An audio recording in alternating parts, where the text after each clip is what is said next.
গতকাল রাতে রান্না করছিলাম চিকেন রোস্ট। এমনিতে চিকেনের যে কোনো আইটেমই আমার পছন্দ, তবে কয়েকদিন টানা হলে চিকেন খেতে পারি না। তবে রোস্ট আমার অনেক বেশি পছন্দের।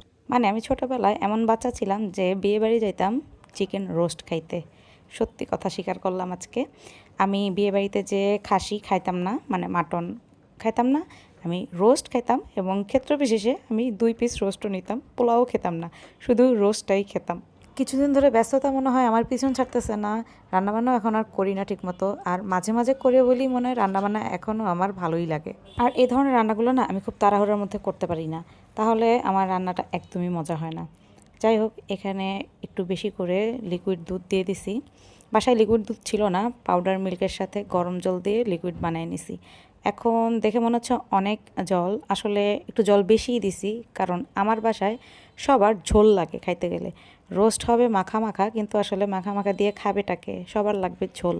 এই জন্য আমাদের বাসায় রোস্টও একটু ঝোলও রাখতে হয় বেশি পরিমাণে। আমি ইউটিউবে একটা রেসিপি দেখে এই টেকনিকটা নতুন শিখছি। রোস্টের এই পেঁয়াজ বেরেস্তাটার সাথে একটু গুঁড়া দুধ আর চিনি দিয়ে মাখায় তারপর দিতে। আমিও আজকে ফার্স্ট টাইম দিলাম এভাবে। নিজে রান্না করছি দেখে বলতেছি না, রোস্টটা অনেক ভালো হয়েছে। অনেক দিন পর অনেক যত্ন সহকারে, ধৈর্য সহকারে আমি রান্না করছি বলেই ভালো হয়েছে।